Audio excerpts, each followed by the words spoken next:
السلام علیکم ناظرین، آپ دیکھتے ہیں ہم ہمیشہ سوشل ایشوز کے حوالے سے بات کرتے ہیں۔ آج ایک معتبر اور سید گرانے سے تعلق رکھنے والی ایک حافظ قرآن بہن ہمارے ساتھ موجود ہیں، جو کہ اپنی زندگی کے معاملات سے کافی حد تک پریشان تھی، اور انہوں نے اپنی جتنی بھی زندگی گزر چکی اسلام کے مطابق گزاری، اور جو وقت ان کا گزر رہا ہے اسلام کے مطابق گزر رہا ہے۔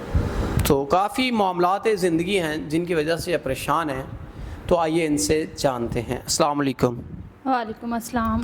اچھا بہن، مجھے بتائیے گا زندگی کے کیا مسئلے مسائل، کیا معاملات ہیں؟ آپ ہمارے لیے بڑا سید گھرانہ، بڑا محتبر گھرانہ ہے، ہم احترام کرتے ہیں، جی بڑا عقیدت و احترام والا گھرانہ ہے، تو ہم آپ کی رسپیکٹ کرتے ہیں۔ تو آپ مجھے بتائیے گا زندگی کے ایسے کیسے معاملات تھے جنہوں نے آپ کو مجبور کر دیا؟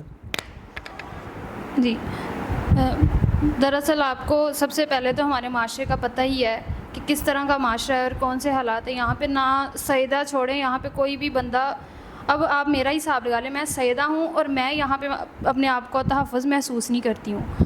ہمارا سب سے معتبر گھرانہ ہے، لیکن جو لوگوں کی نظریں ہیں نا، وہ آپ چھوڑ ہی دیں کہ مطلب میں یہ آن کیمرہ بتا ہی نہیں سکتی ایسی باتیں۔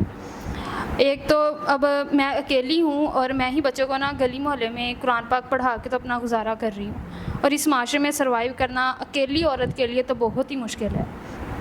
میرا بس یہ ہے کہ ایک تو ہمارے نا گھر کے حالات اتنے کوئی ٹھیک نہیں ہیں کہ ہم مطلب 2 وقت کی روٹی بہت سکون سے کھا سکیں۔ تو شادی، اب میری عمر جو ہے وہ شادی کی ہو چکی ہے، بس میرا یہی ہے کہ کوئی نا عزت دار گھرانے کا آدمی ہو جو شادی کر لے، اور تاکہ آپ کو تو پتہ ہے ہر کوئی بھی نہیں ہے ایسا شخص کہ جو آپ کو باعزت رکھنا چاہے، یہ صرف نکاح کے ہو کے تو تبھی یہ ہو سکتا ہے۔ جب آپ نے ہمیں پہلے آف کیمرہ بتایا آپ کے قرض کے جو معاملات تھے وہ کیا ہیں؟ باپ میرا ہے نہیں ہے۔ بہن آپ مجھے بتائیے گا جو قرض کے حوالے سے آپ نے ہمیں آف کیمرہ بتایا وہ کیا معاملات ہیں؟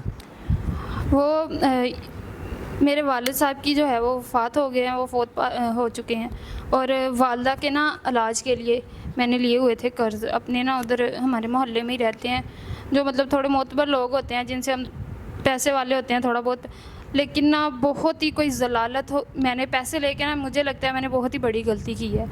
اب میرا ڈیلی کا اذیت ہی یہ ہے روزانہ کی ہر معاملات میں کہ میں نا پیسے کس طرح کر کے ادا کر لوں، لیکن آپ کو پتہ ہے کہ قرآن پاک پڑھانے سے کون کوئی پیسے دے جاتا ہے، یا کوئی کتنے ہی پیسے آ جاتے ہیں، 150 اس حساب سے پیسے آ رہے ہیں، اور 4 سے 5 بچے ہوتے ہیں میرے پاس بس۔